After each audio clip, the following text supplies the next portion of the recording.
The wind began its lonely whistle across the dry New Mexico plains just as Jonah Hale, thin as a fence rail, soft-spoken as a church hymn, pushed open the warped doors of the Saints' Rest Saloon. Most folks barely glanced up. Jonah didn't look like much, a narrow-shouldered cowboy with a limp in his left leg, a faded hat too large for his head, and a voice that seemed always on the verge of apology. In a land defined by loud men and louder guns, he blended into the edges like dust in morning sunlight. But that morning, there was something different about him, something in his steady, almost sorrowful eyes that hinted at a story no one had taken the time to ask about. People said Jonah was weak. They said he wasn't built for ranching, riding, or the rough and tumble grit of frontier life. Some said he had no business being a cowboy at all. And most assumed they never won a fight in his life, because, as far as any of them knew, he hadn't.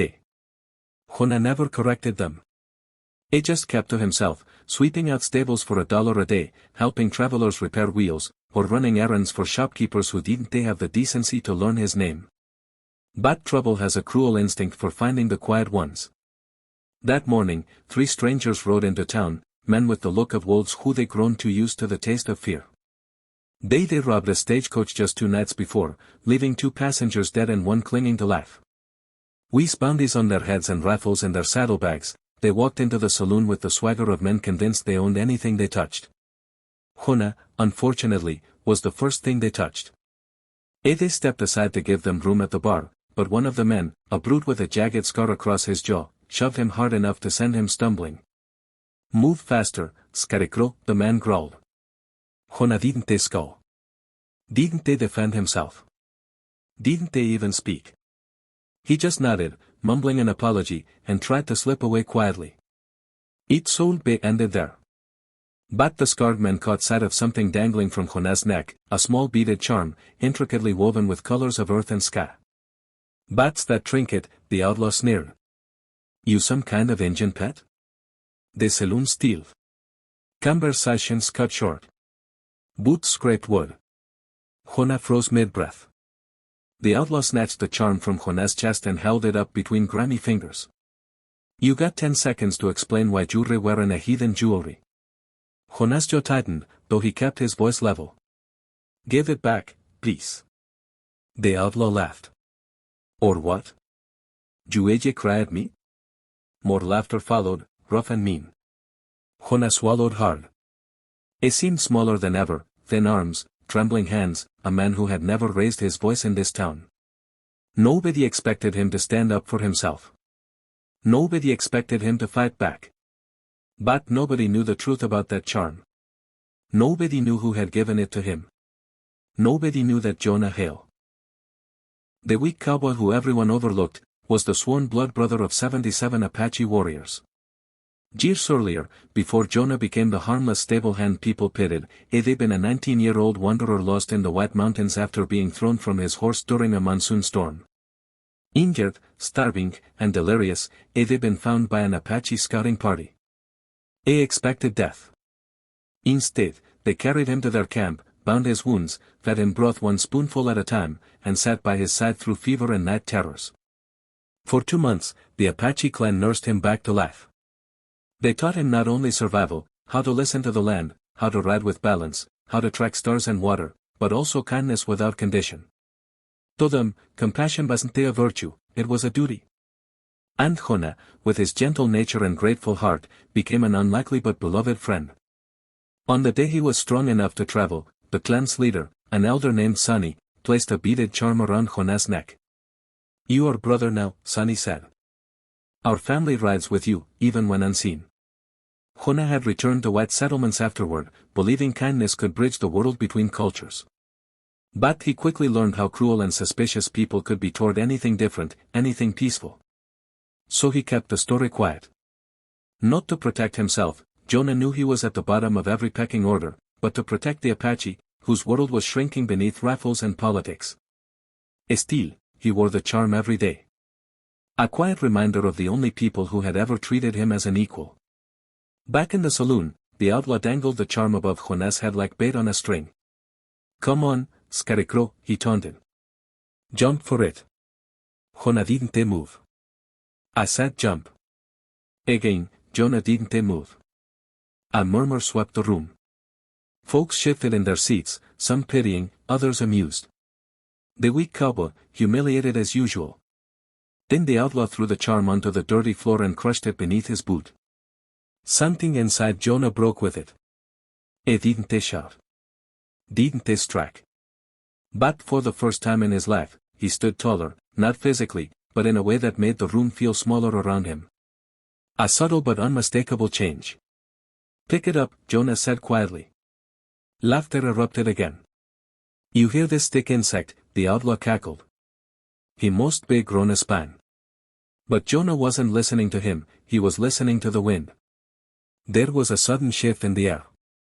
A ripple of something distant yet familiar. Jonah stepped forward, and the outlaws tensed, hands twitching near their holsters. Peek. Eat. Up, Jonah repeated. Outside, hooves thunder. Not one pair. Not 5. 77. The ground trembled beneath the weight of horses descending on the town like a rolling storm. People jumped from their seats, frantic, rushing to windows. Dust rose in massive plumes as Apache warriors, painted, proud, and fierce, rode into Saint's Rest in tight formation. The outlaws' smugness evaporated. What the? Why are they here? Jonah didn't answer. He knelt, lifted the crushed charm from the floor, and turned it gently in his hands. The saloon doors burst open. In walked Sonny himself, older now, but no less commanding, his expression carved with fury, his eyes searching for Jonah. The outlaws reached for their guns. A mistake. In a blink, Apache warriors filled every doorway and window, bows drawn, rifles leveled, blades gleaming. The entire saloon froze in suspended breath. But Jonah raised a hand. Stop, he said softly. The warriors halted. Not because they were intimidated by the outlaws, these men had fought soldiers, droughts, and winters, but because Jonah Hale had asked. The men who had no voice in this town had a voice among them. Sonny approached Jonah, placing a hand over his shoulder. We felt your hurt on the wind, he said. We came. The outlaws stared in terror. You know him? Jonah looked at them, not with anger, but with profound disappointment. These people saved my life when no one else would. They gave me everything. And you destroyed the one thing they asked me to carry. The scarred outlaw stammered, we didn't know. We didn't know you were one of them. Jonah shook his head. That's the problem. You didn't care who I was. Silence filled the room, heavy, choking silence. For the first time, the townsfolk saw Jonah clearly. Not as the weak cowboy. Not as the pushover. But as a man whose strength came from compassion, humility, and the loyalty of warriors who would cross mountains to defend him. Jonah turned to Sonny. No blood, he said. Not today. The warriors relaxed their weapons. Jonah then faced the outlaws. You will return everything you stole. You'll ride out of this town with no weapons, no horses, and no pride. And if you ever threaten anyone like that again, you won't answer to me, you'll answer to them. He tipped his head toward the Apache warriors, who stared with unblinking intensity. The outlaws agreed so quickly they tripped over their own words. Within minutes, the Apache disarmed them, retrieved the stolen money, and sent them stumbling into the desert on foot. When the danger passed, the townsfolk expected the Apache to vanish as swiftly as they appeared. But instead, Sonny placed both hands on Jonah's shoulders and spoke loudly, so everyone could hear. This man is not weak. This man carries more strength in his kindness than most men carry in their guns. Remember this. He turned to the crowd. Respect him. For he is our brother. Then, like a shifting mirage, the 77 Apache warriors mounted their horses and rode into the horizon, leaving the town in stunned stillness. After that day, everything changed for Jonah. But not in the way people might expect. The townsfolk didn't suddenly crown him a hero or shower him with glory. That wasn't Jonah's way. Instead, they began greeting him with warmth instead of mockery. They offered fair pay for his work. They listened, really listened, when he spoke. Not because they feared the Apache, but because they finally saw him. But the biggest change